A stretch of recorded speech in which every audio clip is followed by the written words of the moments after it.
Lines, Ibok Ete Iba, sworn in as sole administrator of Rivers State, vows to tackle security challenges. Dangote Refinery announces suspension of petrol sale in Naira. Kebbi death toll rises to 56. And away from Nigeria, Somalia presidential convoy targeted by Al-Shabaab bomb attack, president unharmed. Hello and welcome to Trust TV News Update. I am Idris Baturi.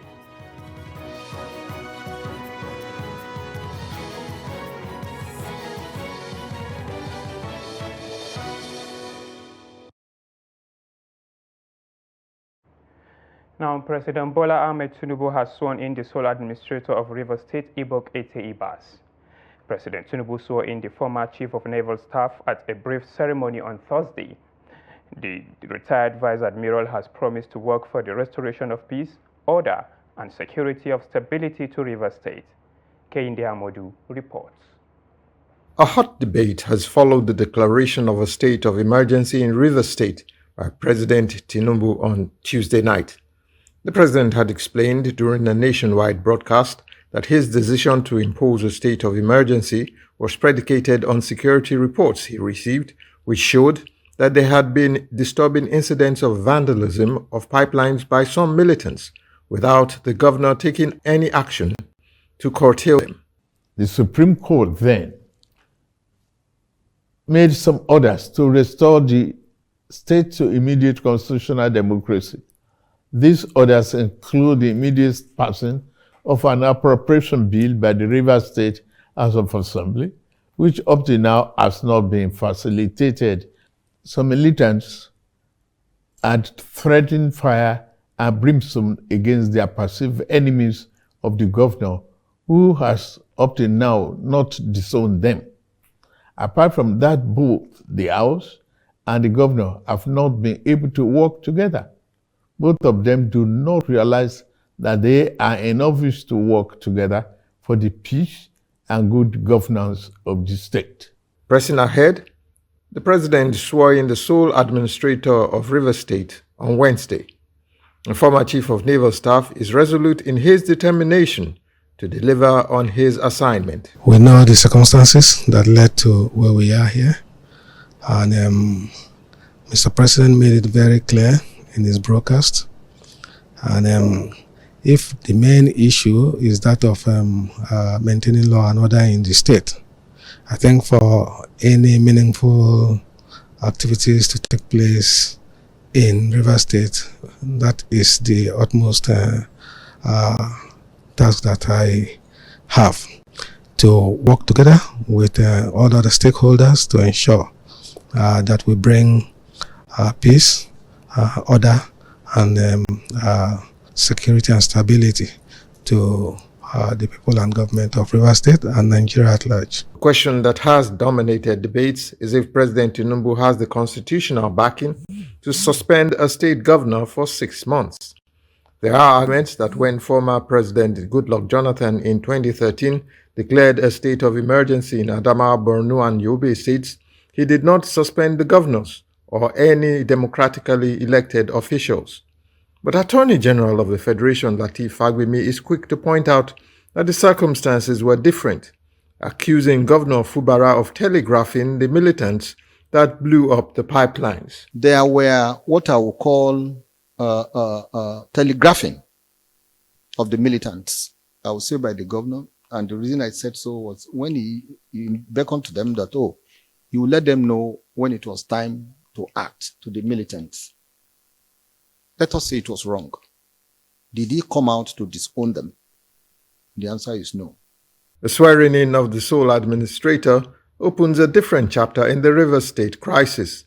It remains to be seen if there will be a successful challenge of the state of emergency at the courts, or if this will be the new reality for Rivers State for the next 6 months. From State House Abuja, Kehinde Amodu, Trust TV News.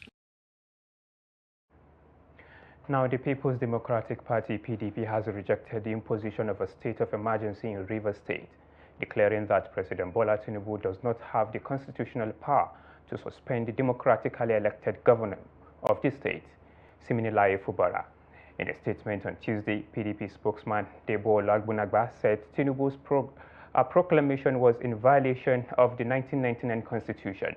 The PDP spokesman said the appointment of an unelected individual in the person of Vice Admiral Ibok Ete Ibas, retired, to govern the state is a clear attack on the nation's democracy and an abrogation of the vote and democratic rights of the people of Rivers State to choose their leaders under the constitution.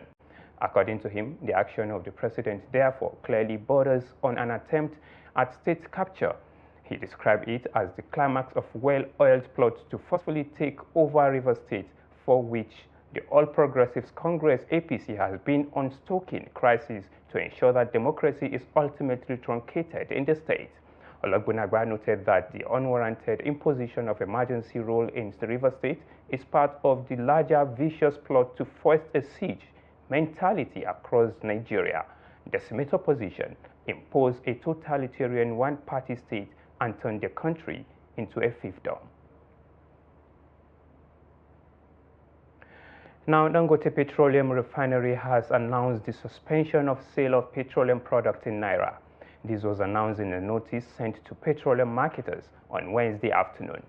In the notice, the company said the decision is temporary, explaining that it is necessary to avoid a mismatch between sales proceeds and crude oil purchase obligations, which are currently denominated in US dollars. The notice said the date the refinery's sales of petroleum products in Naira have exceeded the value of Naira denominated crude it has received, adding that as a result, the company must temporarily adjust sales currency to align with crude procurement currency. It also debunked the claims that the facility is stopping loading due to an incident of ticketing fraud, describing the claim as malicious falsehood. It assured that as soon as the refinery receives an allocation of Naira-denominated crude cargoes from NNPC, it will promptly resume petroleum product sales in Naira. A devastating fire has swept through Kasuan Fatima in the Dakatal industrial area of Kano, leaving massive destruction in its wake. Over 150 businesses primarily involved in plastic and nylon recycling have been affected, with the losses estimated in billions of naira. The inferno, which broke out in the early hours of the morning, has left hundreds of workers uncertain about their future, as the full extent of the damage is still being assessed. Trust TV's Abdulaziz Ibrahim reports. Fire started around 5 a.m. and according to business owners, frantic efforts were made to contain the flame before they could spread further.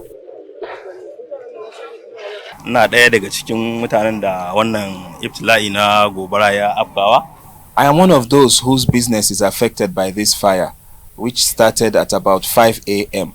We have lost everything, as you can see. We just pray Allah to replenish it for us and all those who are affected. With thousands of livelihoods depending on the affected businesses, the economic impact is severe. Beyond financial losses, the fire poses a significant threat to the recycling industry, which has flourished in this area, turning small-scale traders into millionaires. Actually, we estimate 150 to 200 businesses are affected. We are all involved in recycling, crushing, making of plastic, blending, and several machines are destroyed.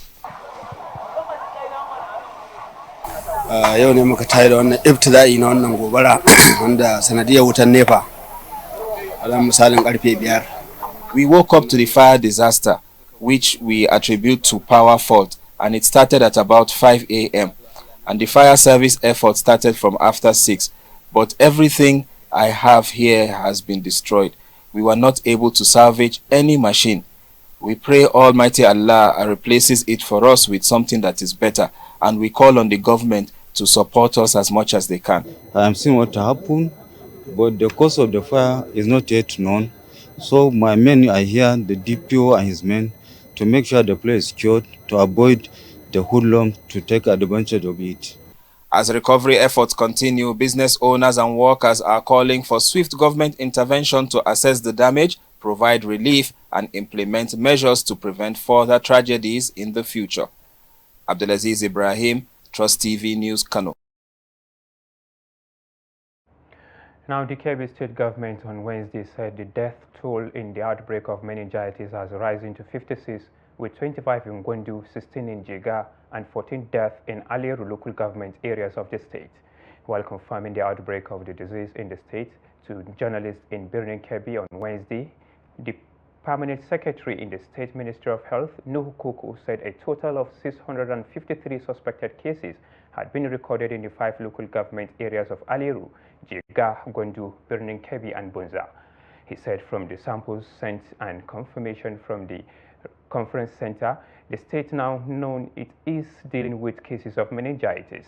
He added that 17 samples were sent to the National Reference Laboratory in Abuja for confirmation, out of which 5 samples results returned negative and 5 were positive, with Aliru recording 3 cases, Gwandu 1 and Jiga 1. Dr. Koko said all the 5 positive case patients were treated and discharged alive, while 7 samples results are pending in NRL Abuja. I explained that 3,000 doses of CSM vaccines were received from the Federal Ministry of Health and Social Welfare and were distributed across the 3 local government communities with high burden of the reported cases. Now, the chairman of Shendon local government area of Plateau State, Kemi Nicholas Nshe, on Wednesday brokered peace between traditional worshippers and the Muslim community of Shimankar, where a crisis had ensued between the 2 groups. Trust TV had reported on Tuesday how a disagreement between the 2 groups led to violence, with many people injured and houses and businesses centers destroyed. Residents of the community on Tuesday said normalcy has returned to the community, with security personnel seen patrolling to maintain law and order. The chairman, who engaged the warring parties during an on-the-spot assessment, declared that the crisis was not religious but an evil act perpetrated by evil minds. According to the chairman, while addressing the warring parties, neither Christianity, Islam, nor traditional worshippers encourages people to go against their brothers, adding that all religions encourage peace and unity. I've told the people, I've told first, one night about Adini. This is not a religious crisis. It is not about JNI or Khan. I want you to remember that what happened is not a religious crisis. I believe no pastor or imam instigated people to fight against each other. We have suffered in the past, and now peace has returned, so let us enjoy it. We have to forgive each other. No one is above mistakes. You can practice your religion separately without harming others. Once we do that, we will all live in peace. We are all our brother's keepers. I promise to come celebrate Salah and Easter with you in the community when the time comes. Please embrace each other. Now, troops of Sector 2, in collaboration with the air component of the Joint Task Force Operation Fansanyama, has rescued 101 kidnapped victims across Kankara in Katsina State and Shinkafi in Zamfara State. They also killed 10 terrorists during an encounter in the Faru district of Maradu local government area of Zamfara State. A statement by the coordinator, Joint Media Coordination Center of Operation Fansanyama, Lieutenant Colonel Abubakar Abdullahi, said the operation began in Katsina State, where troops conducted a deliberate assault on a terrorist enclave at Power High Ground in Kankara local government area. This resulted in the neutralization of 3 terrorists and the rescue of 85 kidnapped individuals. The victims were subsequently handed over to local government authorities for further action. Meanwhile, in Zamfara State, troops acted on the information regarding terrorist activities in the Bagabuzu area of Faru district in Maradu local government area, leading to the neutralization of 7 terrorists and the recovery of a motorcycle, among other items. As this year's Ramadan nears its last 10 days, faithful have been speaking on the significance and as well as impact of last 10 days of the holy month. As a testament to this significant period in the month, certain activities are carried out by adherents to enable them get the best out of the month. Trust TV Kabir Lawal reports. The last 10 days of Ramadan, also called the best of times, represent a time for spiritual reflection, prayer and purification. They are believed to be the most important opportunities for worship during the holiest month in the Islamic calendar. Hence, certain activities are usually carried within the period. Armed with this knowledge, Muslim Ummah step into this period with renewed commitment, dedication and expectation to reap from Allah. To this end, the Chief Imam of Kishri Mosque Abuja, Yahuza Idris, admonished faithful to be steadfast during the last 10 days as of the fast. The last 10 days of Ramadan cannot be overemphasized. This is where Muslim faithful are advised to seek for forgiveness and pray for furtherance of the country. It is also a time for sober reflection, where almsgiving is of paramount importance. Like saying free will to the month, and also you usually personally myself, I feel it is like the time of benediction and the benefits is going away. Maybe I may see another one, or I may not see another one, because our own time as of now, we are having limited time of living. Mohammed Nuhu, a resident of the FCT, said it is also a time to carry out good works for the benefit of the society. Ramadan is more important than, I will say, the 20 past days, because the 10 days is the days that everybody wants to witness. Like, there is more benefit in the 10 days, even in Quran and most hadith that Prophet mentioned.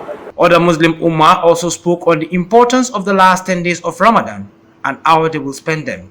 During the last 10 days of Ramadan, mostly during the night, is very important. That's when at times you can just get repentance from Almighty Allah.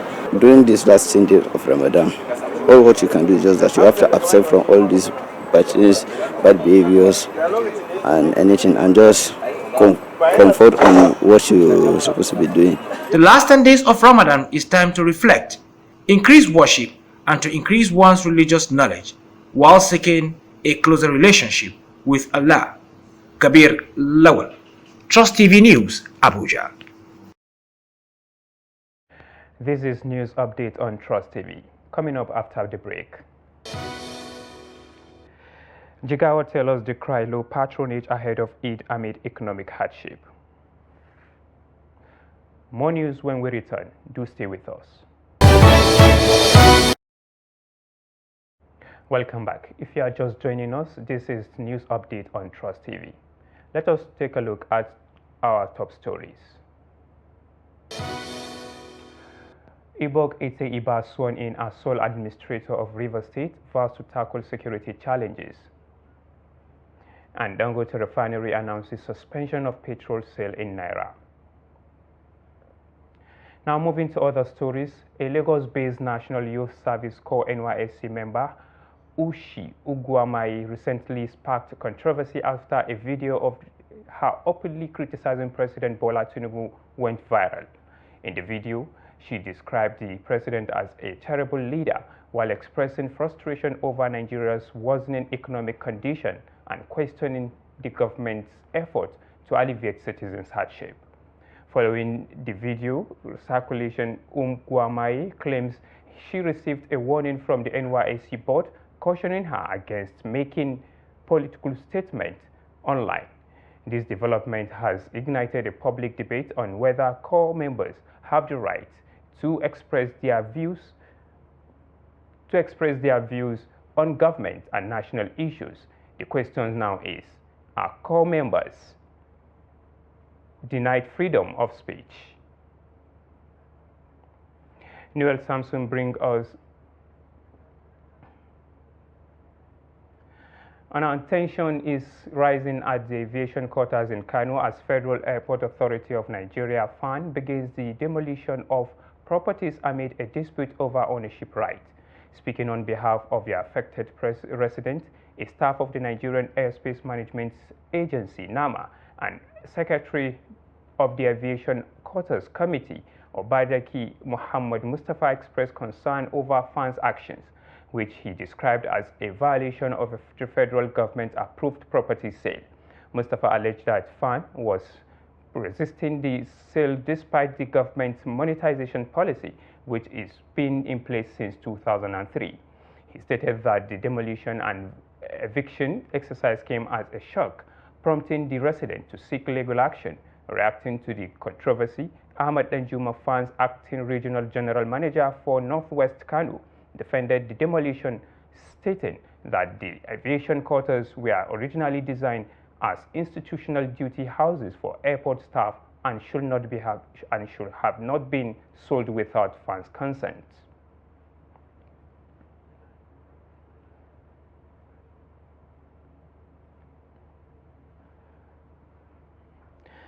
And now in Shah Iskawa tailoring market in Dutse metropolis of Jigawa State, the holy month of Ramadan usually comes with a surge in demand for sewing services.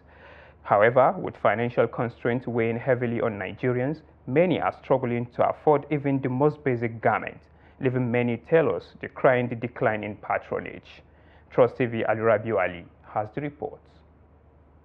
Across the state, most of the youth have given up on efforts to buy new clothes such as shadda and yats as the Salah celebration approaches due to financial constraint. This has left tailors with no choice but no appeal to the governments to fix the economy so that Nigerians can regain their purchasing power, which will lead to better patronage for their services. Malam Yushe Unasur, a skilled tailor, has witnessed this struggle firsthand.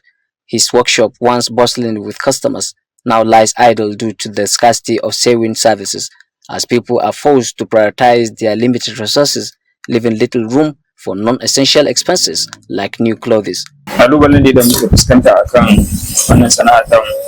a tailor at the Takur site in Dutse. We are seeing a marked decline in the amount of work available compared to the previous year. While we still have some customers, the volume of others has decreased significantly. Another tailor, Aliyu Abubakar, corroborated Nasir's position, saying parents are not forthcoming with new clothes for their children like other years. I'm Aliyu Abubakar, a tailor in Takur. My business is facing several challenges. The most pressing is the unreliable electricity supply, which directly impacts our productivity. We are also experiencing a shortage of work. Currently, the majority of our orders are from parents needing new clothes for their children. It seems that only those in political circles are benefiting from the current economic climate. We are managing to get by, but it is a struggle. Every year, Muslims scramble for tailoring services as the Eid celebration draws near. But this year, it is a different ball game as the harsh economy has dropped many of their purchasing power. From Jigawa, Alurabiu Ali, Trust TV News. And now away from Nigeria, an Al-Shabaab bomb attack has targeted the convoy of Somalia President Hassan Sheikh Mohamud. The attack came as soon after the president's convoy left the grounds of the presidential palace. According to various eyewitness accounts, the explosion could have left as many as 3 people dead, although no official information on casualties has been released. Government sources, however, confirmed that the president was unharmed and headed to Middle Shabelle in southern Somalia to oversee military operations against Al-Shabaab. Al-Shabaab, which opposes the federal authorities, frequently carries out bombing and assaults targeting government and military officials. This is, however, only the second time since 2014 the president has been directly targeted. And now in sport, former Nigerian international Mutiu Adepoju has advised the Super Eagles head coach Eric Chelle to utilize the wing play against Rwanda in Friday's 20 2026 World Cup qualifiers in Kigali. Nigeria currently sits in 5th place in Group C, having secured just 3 points from their opening 4 matches, with qualification hanging in the balance. The 1994 AFCON winner said it would not be ideal for Chile to introduce another style of play to the team. He said a system like that will be a little bit strange to the players and the fans as well.